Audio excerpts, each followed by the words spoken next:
So I finally got around to modding my Super Nintendo Classic Mini System, and I put on a whole bunch more games, which is just great if you're into retro gaming. A lot of these games I would never own otherwise because you just can't find them.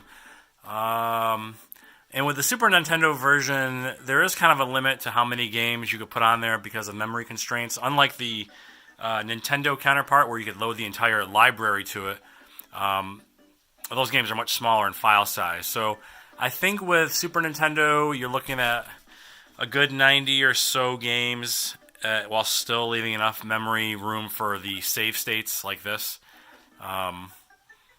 So yeah, I went through and I added a bunch of ones that I never played back when this was the main system. And Street Fighter Alpha 2 unfortunately does not work for me, but there is a way to fix it. I haven't gotten to that point yet. It's extra steps. But I followed a YouTuber, ETA Prime, on how to do this, and there's some software you download. It's really easy, and I screwed up a couple of times, but as long as you save your original file backup, you could flash the ROM over and over again without worrying about bricking the system. So I haven't done that yet. So I've got these games split up into 3 folders. I don't know why. Actually, I could do 2 folders with 45 games each. But I have 3 folders of 30 each. So if I go to this one, here's some more.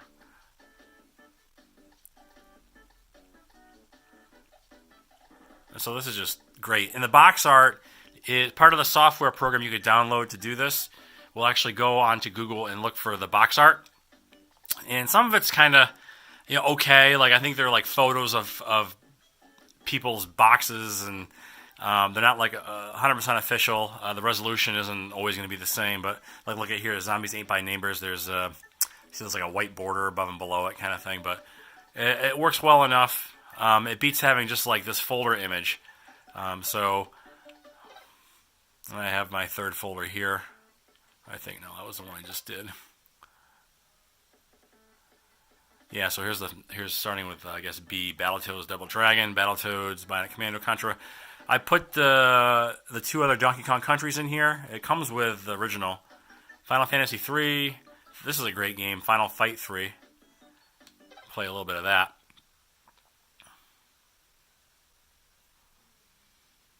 I originally had put, if the game had multiple sequels and stuff, I put all the games on here. But I realized I was using up too much memory, so I kept the best of, except for the Mega Man series. I think I have all 6 or 7 Mega Man games. So, and I put it on this TV in this smaller room. This is best played on a smaller TV just because of the pixelation. But I'm terrible, obviously, here. I did play this one a little bit, too.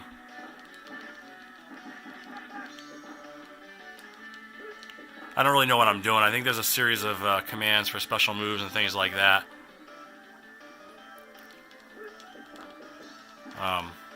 So anyway, that's this game here. I get the reset button.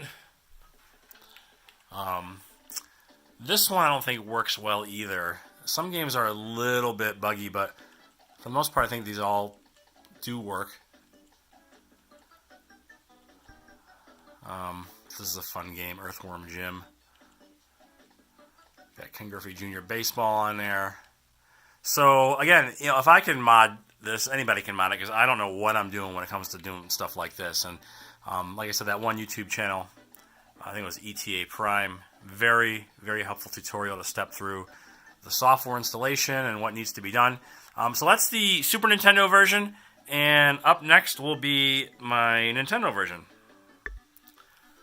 So here's the NES version, the NES Mini System, and I put, actually I'm not sure how many games I put on here. I think I put like over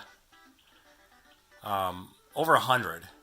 But as I said earlier, this Nintendo can handle the entire library, but there's a lot of garbage in the library, so I didn't want to put a bunch of crap on here. I put the original Double Dragon. Double Dragon 2 comes with the system. Added Double Dragon 3, which I didn't like very much, but put it there anyway. Double Dribble.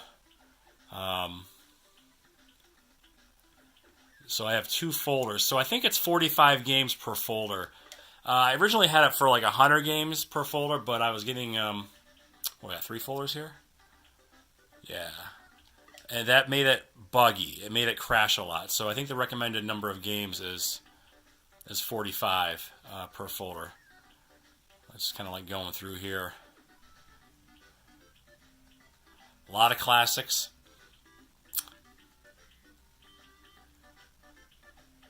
This Mighty Final Fight I never played back when it was released, but that's the great thing about this. And I'm not sure the legality of, I mean, everybody's doing this, I think, to their NES Minis and Super Nintendo Minis.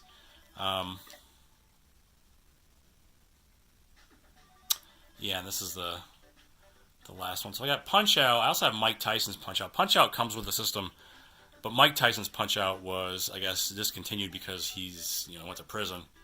But I have that on here also. It's just a lot of classics. Got the 2 Tecmo Bowls. Tecmo Bowl 1 comes with the system, but Tecmo Super Bowl is way better. Put the Turtles games on here. Tetris is probably what I played the most. But we could, let's see.